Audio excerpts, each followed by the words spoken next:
Tommy, what will you do if Daniel de Groot does try to footlock you again? Number one, I'm going to try to not let him do that. So if he tries to tap my foot, I guess I'm going to have to defend it. So, or if it gets deep, because we've had quite a few matches. We've had one match at Blue Belt at London Open. I think I won that one by 2 points at the end. I went for a little cheeky foot touch, basically touched his foot. He fell over, got 2 points at the end, and I managed to scrape off a win at Blue Belt. So that was 1-0 to me. And then at Purple Belt, we faced each other at Europeans. He attacked my foot, and I've never heard my foot make so many noises in my life. And I just didn't tap because I was a bit silly. And that was 1-1. So we've had 2 matches there. And then we had a match without the gi at Grapple Fest 2023, I think, December 2023. We had a match there. He tried to tap my legs a little bit. I kind of avoided him. There wasn't as much that happened. But right now the score stands 2-1 to Daniel. And hopefully I can make it 2-2 and see how we get on from there. Well, that sounds fantastic. We'll carry on talking about that in a moment.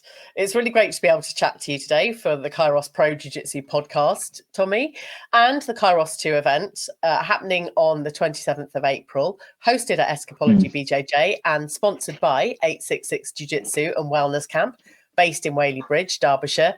Go and check out the latest events and get yourself booked on. Frontier Risks Group, disruptors to the security and risk management space. If you're a professional already operating in the security, risk management, safety, or consultancy space, you can choose from a range of courses designed to enhance your knowledge, skill set, and network. 2 chefs meal prep, delivering nationwide. Go and order the miso chicken noodle broth, an aromatic and refreshing low-fat Japanese-style soup with marinated chicken, rice noodles, and veggies. Jits Magazine, your home for BJJ and Jiu-Jitsu news, including the latest in MMA, events results, interviews, and features. And me, Jiu-Jitsu Lou, podcast host Lou Temlett, your host of this show, aiming to encourage more people to listen and watch great Jiu-Jitsu podcasts. Go and check us out. The links are in the show notes. So, Tommy, 2-1 to Daniel. You're hoping KAIROS 2 is going to be kind of create a level pegging for you both? I guess so, but neither of us have submitted each other yet. So I guess if I beat him by submission, surely that's 2, right? It's almost like if it's 2-1 and we haven't tapped each other, if I tap him, that's 3-2 in my maths. Would you agree? I would agree, actually. I would absolutely call that a 3-2 win for you, Tommy. So hopefully even up the scores and get a 1-up on Daniel. So he's a good lad, but we'll try to win. Good. It's all about submissions and just having fun, I guess. So talk to me about your specialist submissions, Tommy. In terms of specialist, I would say I stopped specializing in too many things nowadays. Nowadays, whatever feels right to do and it vaguely works, I'll just kind of go for it. So I used to be very obsessed with, I have to be a back attacker, I have to be a leg lock guy, foot lock guy, armbar guy. But at the end of the day, I've been training for, how long have you been training for, by the way? 2.5 years now. So I'm very much at the beginning of my journey. Okay, so 2.5 years. And what submissions do you like? Like, which ones would you say are, if you catch anyone, those ones are the ones that you can finish? Usually the cross collar or the shoulder submissions are my thing. So a kind of top game, lower pressure, pinning them to the ground, just trying to, restrict movement and get a submission. So that's my game. Okay, so the way I kind of see it now is very similarly. There's going to be times where I have to stop little people from moving. So I'll try to use big man jiu-jitsu in a small shell. And there's going to be times where I have to use a bit of speed because the other person is stronger than me. This match is under 66, I think. And I tend to be at the lower end of 66 because my parents are quite small. So so right now I'm about 62 kilos. I have a competition next week at 62 in the gi. No, I don't have to weigh in the gi, but I have to be 62 kilos. And then Kairos is 2 weeks after that. And I doubt I can be that much heavier unless I eat a hell of a lot. So I guess using a bit of speed is going to definitely help in a match where I think Daniel has a bit of strength over me. So in my opinion, from the matches that we've had, I'm slightly faster than him. Yeah. He's slightly bigger than me. I don't know how. I haven't seen him in a while. I think he's had a kid recently. I don't know whether he's had a kid, but I remember seeing that he was going to have a child, and I don't know whether he's put in that some dad strength as well. So um, yeah, we'll see. We'll see how it goes. Sometimes we'll actually just see how it goes. I haven't seen him in a while. The last match we had was 2 years ago, so a lot probably has changed, and yeah, I'm interested to see how it plays out. It sounds like it's going to be exciting. And not having seen each other for 2 years, some of us change, some of us stay very much the same, but our game develops over a period of time, which I think is the most interesting thing. Speaking to a lot of the female pro athletes, they are the under 55 kilo division, and I'm hearing that it's going to be quite fast, quite exciting, and it sounds like you're going to be pulling your speed and kind of energy out of the bag for this super fight. Well, hopefully, there's been certain times where I've had to be use a bit of strength over people. So hopefully I'm stronger than Daniel de Groot. Hopefully I'm faster than Daniel de Groot, and hopefully I can get a submission. So and it's a coin toss match, I believe, where we can be in a gi or no gi. We've had 2 matches in the gi, one at blue, one at purple, as I mentioned before, and one match without the gi. And I think nowadays he does a lot more no gi, so it'll be interesting to see whether we have a gi or no gi match. I don't know which one he'd prefer, but personally I prefer the one that I win in. So hopefully, if it's in the gi, it'll be a bit easier because. But if not, it's still going to be grappling at the end of the day. So personally, I'm hoping for an gi match. But even if it's not no gi match, it's okay. Fantastic. Now, just showing up for no-gi submission matches, you've got a number of wins under your belt recently. Talk to me about that.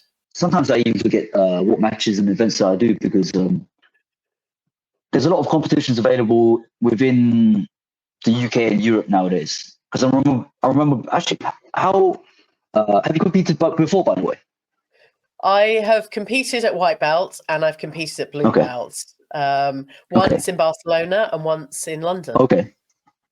So I guess you're relatively familiar nowadays with jiu-jitsu. There's a lot more events happening almost at the same time. You're spoiled for choice in terms of what tournaments you can sign up for.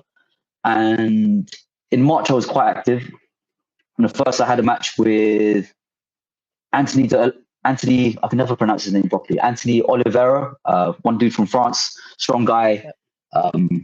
That match I lost by decision. So those matches can be a bit frustrating when. So the way I kind of like to see the division under 70 kilos, there's going to be guys who are genuine submission hunters. Daniel de Groot is definitely one of them.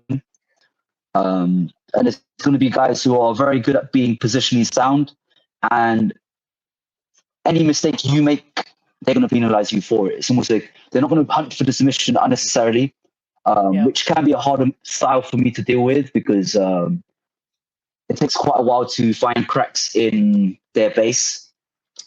So I kind of prefer people who like to jump on submissions and make matches dynamic. So I had a match in March with Anthony Oliveira. I guess I lost by decision, and a match against one fella from Fight Zone called Liam Morgan on a show called Endured.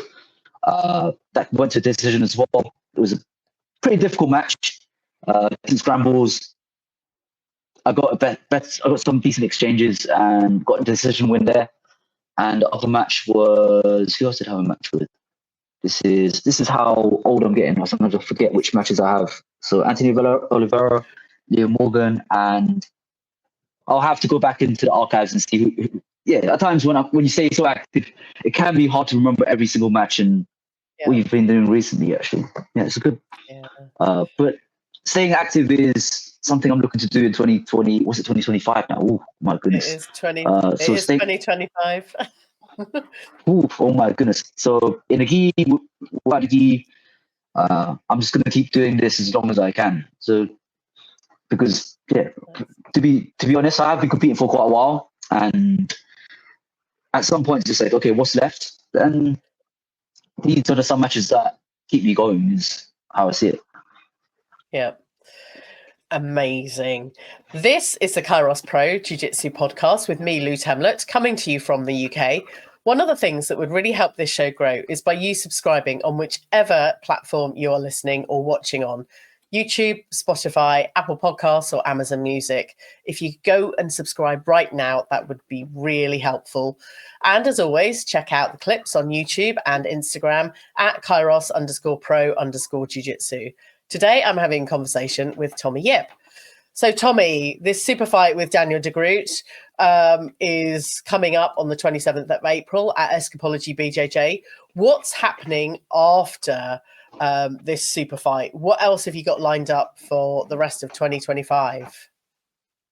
In terms of 2025, I'm someone who doesn't really look forward to things way too far in the future. I try to take not to say, oh yeah, take it day by day, but at the same time, April 27th is how many weeks away?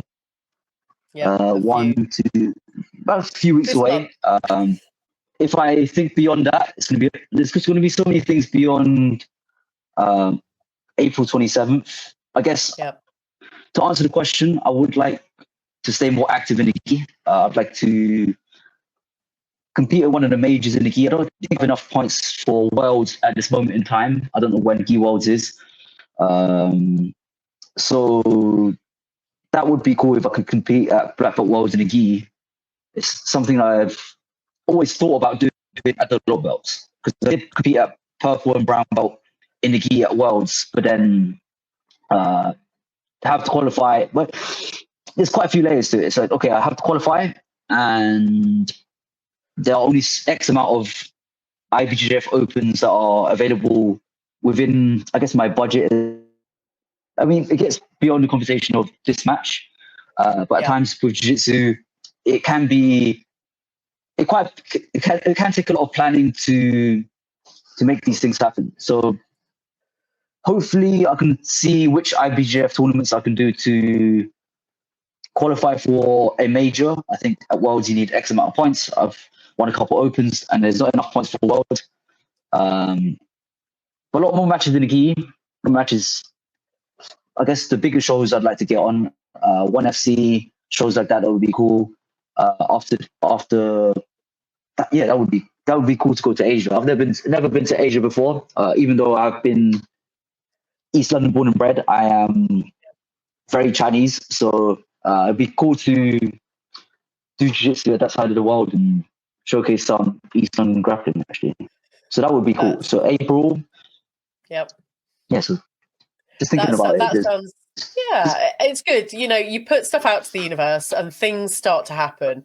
A lot of the females, obviously there's a £2,000 prize pot for the women's division, and a lot of them are wanting to go off and travel and take their jiu-jitsu around the world rather than just stay within the UK, which is really exciting and inspiring for those of us that maybe haven't competed outside of our own towns or counties or outside of the UK, to know that that's available and to almost inspire us to set our visions a little bit kind of out of our comfort zone.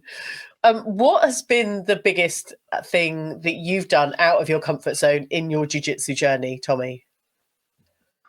Out of my comfort zone, to be honest, it's hard to know what out of your comfort zone means anymore to me now, because I have done quite a few things related to jiu-jitsu. Just giving a bit of background of what I do. So right now, I guess you see this Chinese guy who's just sitting at home with headphones on, and he does jiu-jitsu from time to time. Just to give a bit of background on how I got into the sport and how things developed. It started when I was 17 in the second year of college, and at, at the time in schools, you grew up in the UK, right? Yeah. Did you do much sports growing up in school, by the way? Lots of sports. I was always part of the netball team, the hockey team, the cross country team, lots of competition. So for me, that was, if there was something else to do, as well as being creative and being part of musical theatre or a dance society, I was into everything, Tommy. Okay.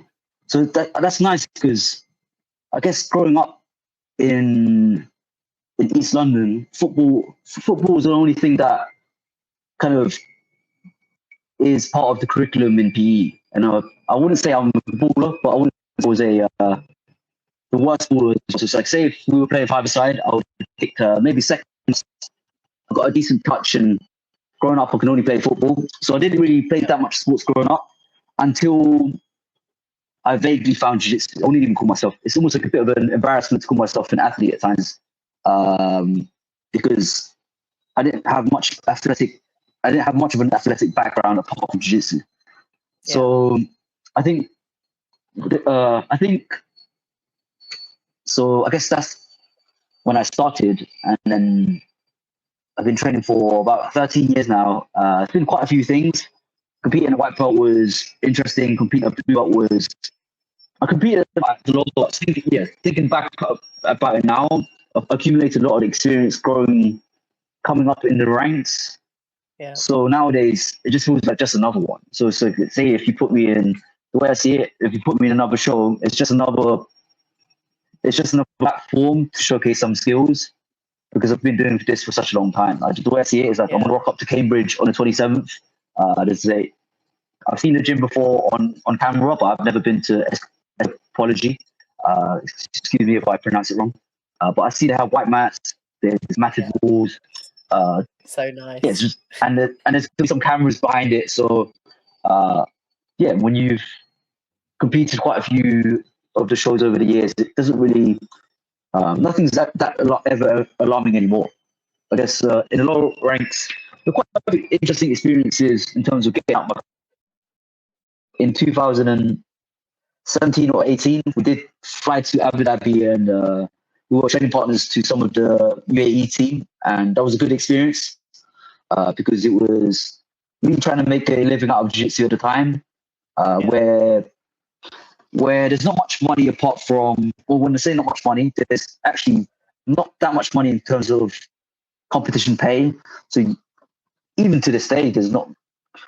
I'm glad to see the growth of the sport where people can get paid for winning matches and winning tournaments. I guess on KAIROS they have the £2,000 cash prize for the ladies, and that's for the sport. Even though £2,000 in London will probably get you a Fredo bar and a Ribena, but regardless, it's still us progressing in the sport, and it's nice to see. It's almost like I'm the uncle of the sport, and doing this for a while. It's nice to see how it's grown from something that's been very amateur to something that's starting to become a bit more professional. I see a lot of people on major podcasts almost being advocates for jiu-jitsu, Joe Rogan being one of them.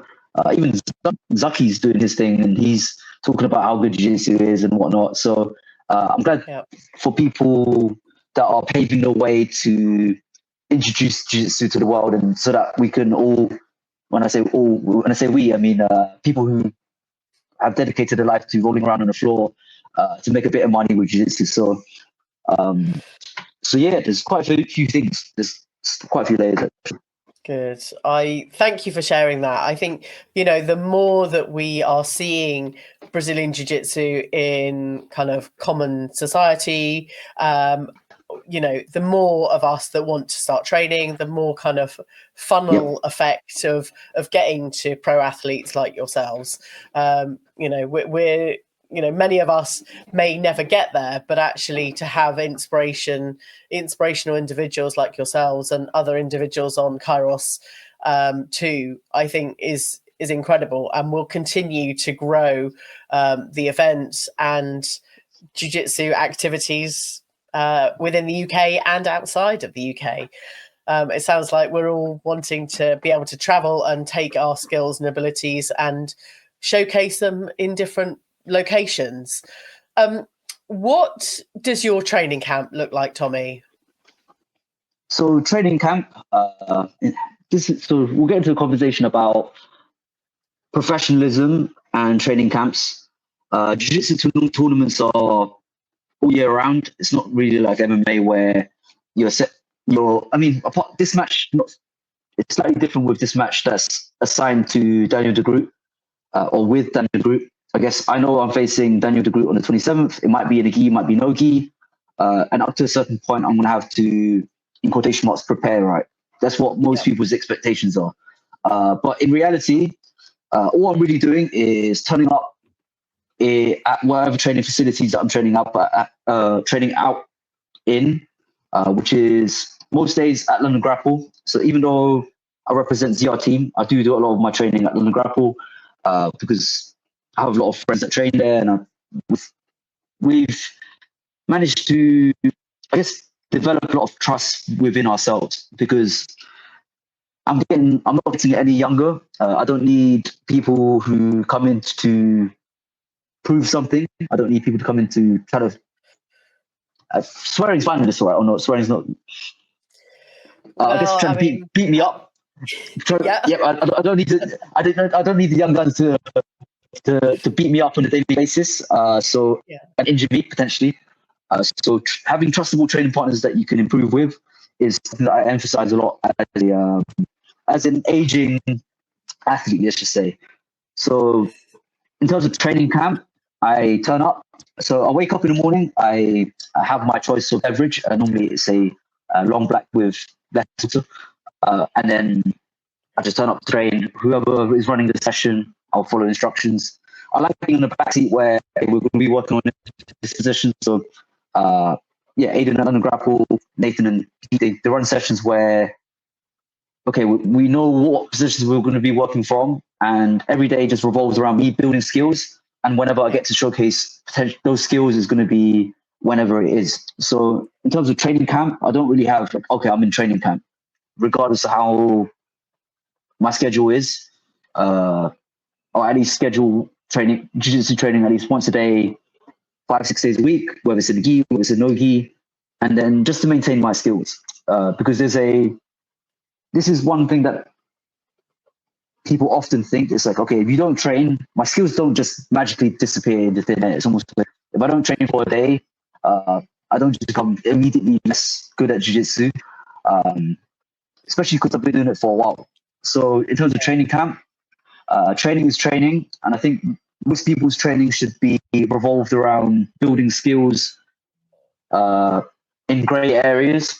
So I guess now, even though I'm a black belt in quotation marks, whatever that even means, I'm always working on positions, we'll get deep in submissions and see whether I'm training. And that's what builds confidence over time, because when I transition from the gi to gi, and everybody attacks in different ways, it took a while to adapt to heel hooks being allowed. And then thankfully, I have good training partners that have good leg attacks and are relatively sensible as well to help me in a way. So, I'm very glad for those training partners to think about it. I think that's really valid that, you don't lose your skills if you don't turn up for one day, but equally having that consistent approach and being able to showcase your skills, as well as not necessarily being beaten up by the younger upcoming athletes, and staying safe and injury free. For those of us over 30, it's about continuing that journey for as long as possible in the safest and most competitive way that we can achieve for our own well-being. That's what it's about. Sometimes I'm still a hobbyist, even though I'm a professional by standards. I'm Well, I see it. I'm still a hobbyist. That jiu-jitsu is still a hobby to me. It started off as a hobby. It became a bit of a passion, and a bit cliche and cheesy.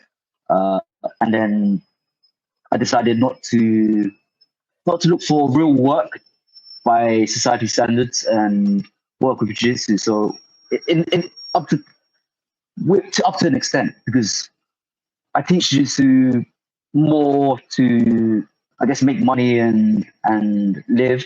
But then at the end of the day, it's still a hobby. So I can't really forget that it's serious, but not that serious as well.